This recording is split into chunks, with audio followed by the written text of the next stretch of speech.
So అడిగింది ఏంటంటే something else, మీకు ఏదైనా ఒక టాపిక్ గురించి ఆర్టికల్ రావాలి అని అడుగుతున్నావా? అవును సార్. ఓకే. సో యాక్చువల్గా అటువంటి వాటికైతే మనం ఇంత ముందు అయితే గూగుల్లో సెర్చ్ చేసేవాళ్ళం, కానీ ఇప్పుడు కొత్తగా ఒక టూల్ వచ్చింది.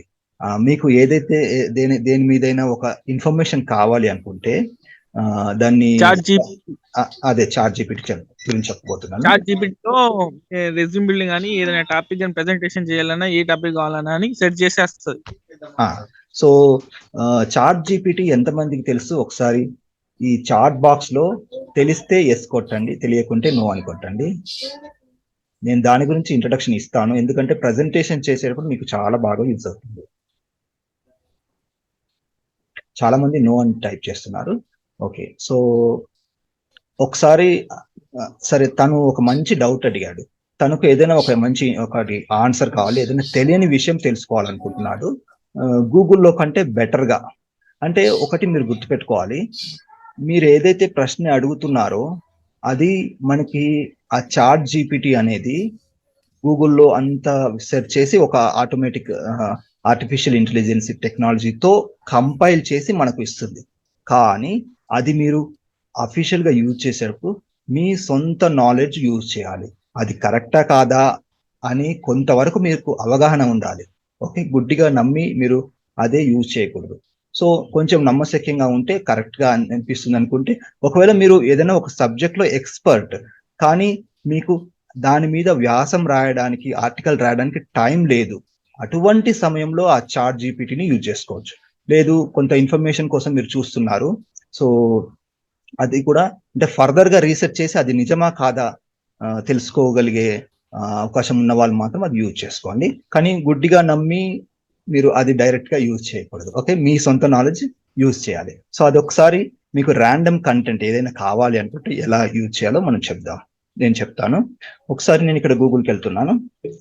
గూగుల్లో చాట్ జీపీటీ అని టైప్ చేయండి. ఓకే, నేను ఇక్కడ ఏదైతే టైప్ చేశానో అది నోట్ చేసుకోండి మీరు, చాట్ జీపీటీ. ఓకే, ఇలా సెర్చ్ చేస్తే మనకు ఫస్ట్ వచ్చే వెబ్సైట్ openai.com. ఇది రైట్ క్లిక్ చేసి ఓపెన్ లింక్ న్యూ ట్యాబ్ అనండి. ఓకే, సో ఇలా వస్తుంది. మీకు కూడా ఇలా ఒక విండో వస్తుంది. ఓకే, మొదటిసారి మీరు ఓపెన్ చేసినప్పుడు ఇక్కడ ట్రై చాట్ జీపీటీ అని క్లిక్ చేసుకోవాలి. క్లిక్ చేసినప్పుడు ఆల్రెడీ ఓకే, నేను ఒక్క నిమిషం ఒక ప్రైవేట్ విండోలో ఓపెన్ చేస్తాను, ఎందుకంటే మీకు అది ఎలా వస్తుందనేది తెలియాలి కదా. సో ఇలా వస్తుంది. ఇలా వచ్చినప్పుడు లాగిన్ అని క్లిక్ చేయండి. ఆల్రెడీ అకౌంట్ ఉంటే లాగిన్ అనండి. ఓకే, లేదంటే కొత్తగా అకౌంట్ క్రియేట్ చేసుకోండి. మీరు ఆల్రెడీ జీమెయిల్ ఐడి ఇవ్వకుంటే కంటిన్యూ విత్ జీమెయిల్ అని చెప్పి ఇక్కడ క్లిక్ చేసి మీ దగ్గర ఉన్న ఈమెయిల్ ఐడి జీమెయిల్ పాస్వర్డ్ ఉంటుంది కదా, అది సెలెక్ట్ చేసుకోండి. అది సెలెక్ట్ చేసుకుంటే నెక్స్ట్ అంటే సైన్ ఇన్ అయిపోతుంది. సో నాది ఆల్రెడీ సైన్ ఇన్ అయిపోయింది. సో నేను ఇది క్లోజ్ చేస్తున్నాను. సో ఇలా వచ్చింది. ఓకే, ఇలా వచ్చిన తర్వాత ఇప్పుడు నువ్వు దేని గురించి తెలుసుకోవాలనుకుంటున్నావు? ఒక క్వశ్చన్ అడుగు. నువ్వు అడిగిన క్వశ్చన్ నేను ఇక్కడ టైప్ చేస్తాను. వస్తుంది. For example, see how to get random text in power point. ఇదే క్వశ్చన్ మీద మనం డిస్కస్ చేస్తున్నాం కదా, ఇదే క్వశ్చన్ నేను ఇక్కడ టైప్ చేస్తే ఆన్సర్ ఎలా వస్తుంది చూడు. To get random text in PowerPoint, you can use the following steps. Click on the Insert tab, PowerPoint. So ఇంతకుముందు నేను ఏదైతే చెప్పానో అవన్నీ కూడా స్టెప్ బై స్టెప్ టైప్ చేస్తుంది. నేను టైప్ చేయట్లేదు, అదే టైప్ చేస్తుంది. సో ఇలా స్టెప్ బై స్టెప్ ఇన్ఫర్మేషన్ వస్తుంది. సో ఇప్పుడు కొత్తగా ఎవరైనా యూట్యూబ్ ఛానల్ కానీ ఎవరైనా ప్లాన్ చేస్తున్నారు అంటే, ఆల్రెడీ చేస్తున్న వాళ్ళు ఏం చేస్తారంటే, ఆర్టికల్ రాయడానికి టైం పడుతుంది అనుకుంటే ఆల్రెడీ వాళ్ళు అందులో ఎక్స్పర్ట్ కాబట్టి వాళ్ళు ఏం చేస్తారంటే, ఒక టాపిక్ తీసుకొని టాపిక్ మీద can you right step by step guide on this topic అని అట్లా టైప్ చేస్తే ఇలా వచ్చేస్తుంది. ఇలా తీసుకొని దాన్ని వాళ్ళు వాయిస్ ఓవర్ ఇచ్చుకుంటూ, లేదంటే ఇంకా ఆటోమేటిక్ వాయిస్ ఓవర్ సిస్టంలో జనరేట్ చేసుకోవచ్చు. అలా వీడియోస్ చేసుకొని యూట్యూబ్లో అప్లోడ్ చేసుకుంటారు. అలా కాకుండా మీరు ప్రాజెక్ట్స్కి మీరు ఏదైనా సర్వీస్ ప్రొవైడ్ చేస్తారు, ప్రొఫెషనల్గా రైటప్ కావాలి అనుకుంటే కూడా ఇలా టైప్ చేసుకోవచ్చు. ఇది ఇంకా ఎలా యూజ్ చేసుకోవచ్చు అంటే, మీరు ఎప్పుడైనా అంటే చాలా మంది కొంచెం తెలుగు మీడియం బ్యాక్గ్రౌండ్ నుంచి వచ్చిన వాళ్ళకి ఇంగ్లీష్లో టైప్ రాస్తారు, కానీ ఆ సెంటెన్స్ డౌట్ అది కరెక్టా కాదా. సో అటువంటి వాళ్ళు అది కరెక్టా కాదా అని తెలుసుకోవాలనుకుంటే కూడా అటువంటి సెంటెన్స్ అక్కడ మన క్వైరీ రాయొచ్చు. For example, I would like to write a letter to get leave permission.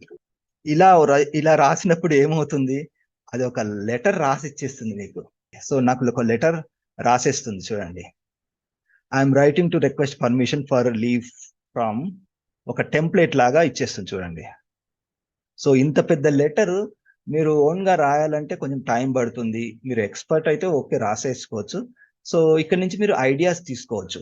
మీకు అన్ని పాయింట్స్ అవసరం లేదు అనుకుంటే కొంచెం కట్ చేసుకొని మీకు ఇంపార్టెంట్ పాయింట్స్ ఏవైతే ఉన్నాయో అవి తీసుకొని మీరు రాసుకోవచ్చు. ఇలా మీరు ఇంగ్లీష్ కమ్యూనికేషన్ స్కిల్స్ ఇంప్రూవ్ చేసుకోవడానికి కూడా ఈ చాట్ జీపీటీ అనేది బాగా ఉపయోగపడుతుంది. సో ఇలా కాకుండా ఇందులో ఏదన్నా మీరు ఒక సెంటెన్స్ తయారు చేస్తే అందులో డౌట్ ఉందా అని తెలుసుకోవాలనుకుంటే ఒక నిమిషం, నేను ఇది ఒక సెంటెన్స్ ఇక్కడ తీసుకుంటాను, అందులో మిస్టేక్ చేస్తాను. ఐ అండర్స్టాండ్ ఓకే, ఇక్కడ ఒక దట్ తీసేస్తున్నాను. My absence may cause inconvenience. Okay, so నేను ఇక్కడ ఒక ఫుల్ స్టాప్ పెట్టేసేసి ఈజ్ దిస్ సెంటెన్స్ గ్రామటికల్లీ, అంటే నేను ఒకటి కావాలని ఒక వర్డ్ డిలీట్ చేశాను. సో అంటే ఎప్పుడైనా మీరు ఏదైనా ఒక సెంటెన్స్ రాసాక మీకు డౌట్ ఉంటే ఆ సెంటెన్స్ టైప్ చేసేసి ఎంటర్ కొట్టకుండా is this sentence grammatically correct అని అడగండి చాట్ జీపీటీని. ఆన్సర్ ఇలా వస్తుంది చూడండి. Yes, the sentence I understand my absence may cause increase is grammatically correct. It is a simple. Okay, ఇలా రాసినా కరెక్టే అని చెప్తుంది. సో అక్కడ దట్ అనేది అంత ఇంపార్టెంట్ కాదు. ఎక్కడైనా మిస్టేక్ ఉంటే అది మీకు చెప్తుంది. సో ఇలా మీరు కంటెంట్ రైటింగ్, మీరు పవర్ పాయింట్ ప్రజెంటేషన్ చేసేటప్పుడు మీకు ఏదైనా ఆర్టికల్ కావాలి అనుకుంటే ఆ ప్రజెంటేషన్ సంబంధించిన ఇన్ఫర్మేషన్ మీరు ఇక్కడి నుంచి తీసుకోవచ్చు. ఓకే, సో మీరు ఫర్ ఎగ్జాంపుల్ ఏదైనా ఒక ట్యుటోరియల్ వీడియో చేయాలనుకుంటున్నారు అనుకోండి. పవర్ పాయింట్ మీదనే ఒక ట్యుటోరియల్ వీడియో చేయాలనుకుంటున్నారు. మనం ఇప్పుడు ఏం డిస్కస్ చేస్తున్నాం, how to type text in any shape. ఇదే నేను ఇక్కడ టైప్ చేస్తే నాకు అది స్టెప్ బై స్టెప్ టైప్ చేసి చూపిస్తుంది. ఓకే, ఇక్కడ పవర్ పాయింట్ అని చెప్పి రాయాల్సింది నేను మర్చిపోయాను. ఓకే, అది అర్థం చేసుకుంది. ఎందుకంటే యాక్చువల్గా గూగుల్ ఏంటంటే అది కన్వర్జేషనల్ సెర్చ్ కాదు. ఈ చాట్ జీపీటీ అనేది కన్వర్జేషనల్, అంటే ఇంతకు ముందు మనం దేని గురించి అయితే మాట్లాడుతున్నామో దానికి రిలేటెడ్ క్వశ్చన్ అర్థం చేసుకొని ఆన్సర్ ఇస్తుంది. ఇక్కడ చూడండి, how to type text in any shape అని నేను గూగుల్లో టైప్ చేస్తే అది మీకు అడోబీ ఫోటోషాప్ లో ఇవ్వచ్చు, వర్డ్ లో ఇవ్వచ్చు, ఏదో ఒక సాఫ్ట్వేర్ లో ఎలా టైప్ చేయాలని ఇవ్వచ్చు. కానీ చాట్ జీపీటీ యొక్క ప్రత్యేకత ఏంటంటే మనం ఇంతకు ముందు డిస్కస్ చేసిన సాఫ్ట్వేర్ గురించి మాట్లాడుతున్నామని అర్థం చేసుకొని ఆ సాఫ్ట్వేర్ రిలేటెడ్ రైటప్ మనకు రాసిస్తుంది. So insert the shape that you want to use. So ఇదంతా స్టెప్స్, ఇది నేను తర్వాత ప్రాక్టికల్ గా ఎక్స్ప్లెయిన్ చేస్తాను. సో ఎవరికైనా ఒక ట్యుటోరియల్ వీడియో కావాలి అనుకుంటే, కంటెంట్ కావాలనుకుంటే ఈ చాట్ జీపీటీని మీరు యూజ్ చేసుకోవచ్చు. మహేష్, చాలా మంచి డౌట్ అడిగావు, అందరికీ ఉపయోగపడే డౌట్ అడిగావు. ఓకే, నీకు కూడా చాలా ఉపయోగపడుతుంది అని అనుకుంటున్నాను. ఓకే, సో ఇంకొక విషయం, మీరు ఎవరైనా ప్రోగ్రామింగ్ నేర్చుకుంటున్నారు, కోడ్ నేర్చుకుంటున్నారు, ఆ ఒక కోడ్ రాయమంటే కూడా ఇది రాసేస్తుంది.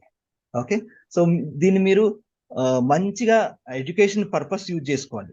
ఓకే, సో మీకు తెలియకుంటే తెలుసుకోవడానికి యూజ్ చేసుకోండి, ప్రాక్టీస్ చేసుకోండి. ఓకే, చాలా బాగా యూజ్ చేసుకోవచ్చు. Difference between chat GPT and Google ఏముంటుంది సార్? నేను ఇందాక హైలైట్ చేసినట్టుగా ఇప్పుడు చాట్ జీపీటీ అంటే ఒక మనిషితో మీరు మాట్లాడుతున్నట్టుగా ఒక కన్వర్జేషనల్ సెర్చ్ ఇంజిన్. ఓకే, గూగుల్లో మీరు ఏదైతే అడిగారో పర్టికులర్ గా మీరు ఏది అడిగితే అది రోబో లాగా జనరల్ ఇన్ఫర్మేషన్ ఇచ్చేస్తుంది. సో ఈ చాట్ జీపీటీ అంటే ఏంటంటే మీరు ఒక మనిషి మీ ఎదురుగా ఉన్న ఒక మనిషితో డిస్కస్ చేస్తున్నట్టుగా. సో ఆ మనిషితో మీరు ఇంతకుముందు ఏం మాట్లాడారో ఆ విషయాలు గుర్తుపెట్టుకొని దానికి రిప్లై ఇస్తుంది. దానికి తగ్గట్టుగా రిప్లై ఇస్తుంది. అది దాని యొక్క మెయిన్ డిఫరెన్స్ అండి.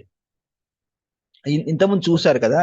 నేనిక్కడ how to type text in any shape నేను ఇదే గూగుల్‌లో టైప్ చేస్తే మీరు తేడా చూడండి ఏమొస్తుంది. అర్థమైంది sir. Yes sir. Yeah! So అది ఏదో ఒక సాఫ్ట్‌వేర్‌లో ఎలా టైప్ చేయొచ్చు అని వస్తుంది. ఇదేంటంటే కన్వర్జేషనల్. మనం ఇంతకుముందు ఏం మాట్లాడుతున్నామో ఒక మనిషిలాగా రిప్లై ఇస్తుందన్నట్టు. ఓకే. అదండి.